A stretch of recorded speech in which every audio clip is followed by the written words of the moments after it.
मैं डॉक्टर हरभान सिंह, व्यावसायिक प्रशासन विभाग, सम्राट पृथ्वीराज चौहान राजकीय महाविद्यालय से आज डिस्कस कर रहा हूँ आपके साथ में प्राइवेट कंपनी का दूसरा पार्ट। इस पार्ट में हम देखेंगे कि जो प्राइवेट कंपनीज़ हैं उनको क्या क्या प्रिविलेज और एग्जेम्पशन कंपनीज़ एक्ट 2013 में दिए गए हैं। पहला आता है मिनिमम नंबर ऑफ़ मेंबर्स। किसी भी प्राइवेट कंपनी में यानी कि 1 पर्सन कंपनी को छोड़कर कम से कम 2 मेंबर्स का होना अनिवार्य है। अगर हम पब्लिक लिमिटेड कंपनी की बात करें तो पब्लिक लिमिटेड कंपनी में 7 मेंबर्स का होना अनिवार्य है, लेकिन प्राइवेट कंपनी में 2 मेंबर्स का होना अनिवार्य है। दूसरा आता है इसका प्रोस्पेक्टस। प्राइवेट कंपनी के लिए ये ज़रूरी नहीं है कि वो प्रोस्पेक्टस बनाए, प्रविवरण बनाए, क्योंकि सामान्यतया ये देखा जाता है कि प्राइवेट कंपनीज़ में प्राइवेट प्लेसमेंट होता है और प्राइवेट प्लेसमेंट के लिए प्रविवरण की आवश्यकता नहीं बताई गई है। तीसरा आता है मिनिमम सब्सक्रिप्शन। मिनिमम सब्सक्रिप्शन वो राशि है जो कम से कम किसी भी कंपनी को मिलनी चाहिए जब तक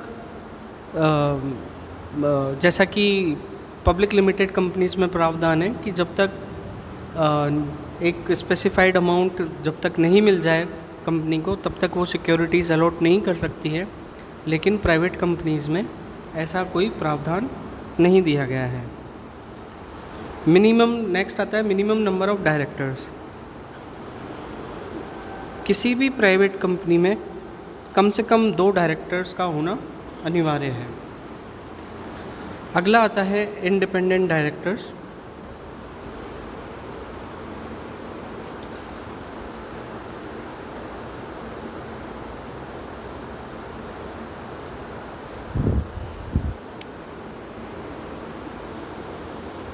प्राइवेट कंपनी में इंडिपेंडेंट डायरेक्टर से रिलेटेड कोई प्रावधान नहीं दिया हुआ है।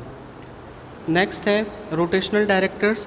प्राइवेट कंपनी में रोटेशनल डायरेक्टर्स का होना भी अनिवार्य नहीं है। Small share holders director. Small share holder directors वो डायरेक्टर्स होते हैं जो रिटेल इन्वेस्टर्स के रिप्रेजेंटेटिव के लिए बोर्ड ऑफ डायरेक्टर्स में शामिल होते हैं, लेकिन प्राइवेट कंपनी के केस में इस तरह के स्मॉल शेयर होल्डर्स डायरेक्टर अनिवार्य नहीं है। अगला आता है डिस्क्वालिफिकेशन ऑफ डायरेक्टर्स। जो प्राइवेट कंपनी है वो अपने जो भी उनके नियम हैं आर्टिकल ऑफ एसोसिएशन और मेमोरेंडम ऑफ एसोसिएशन में अगर चाहें तो कोई कंडीशन डाल सकते हैं जो डायरेक्टर बनने से रोक सकती हो, लेकिन पब्लिक लिमिटेड कंपनी जैसा कि 2013 के कंपनीज एक्ट में दिया हुआ है इस तरह से डिस्क्वालिफिकेशन खुद के तौर पर नहीं डाल सकती है। नेक्स्ट आता है की मैनेजरियल पर्सोनेल। प्राइवेट कंपनी में की मैनेजरियल पर्सोनेल होना आवश्यक नहीं है। नेक्स्ट है मैनेजरियल रेम्यूनरेशन। जैसा कि पब्लिक लिमिटेड कंपनीज़ में 11% का प्रावधान है, नेट प्रॉफिट्स के 11% का प्रावधान है, प्राइवेट कंपनी में इस तरह का कोई प्रावधान नहीं मिलता है। नेक्स्ट है financial assistance for purchase of its shares.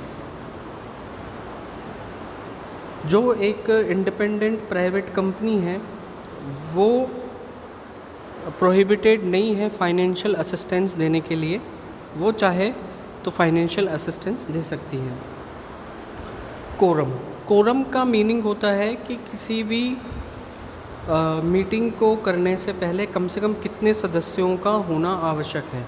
तो यहाँ पर प्राइवेट कंपनीज़ में कम से कम 2 सदस्यों का होना आवश्यक है। नेक्स्ट है report on AGM. Private company के लिए कोई बाध्यता नहीं है कि उसको एजीएम की रिपोर्ट प्रस्तुत करनी हो, और इसके साथ ही जो सेक्रेटरियल ऑडिट रिपोर्ट है उसको भी प्रस्तुत करने की बाध्यता नहीं है। नेक्स्ट है अदर्स, छोटे छोटे अलग प्रोविज़न दिए गए हैं, जैसा कि रिलेटेड है जनरल मीटिंग का notice, statement of material facts, quorum of general meeting, election of chairman of meeting, proxies से रिलेटेड प्रोविज़न और अदर प्रोविज़न। इसमें कहा गया है कि जब तक कि सेपरेट सेक्शन नहीं बने हो इनकी पालना होनी आवश्यक है।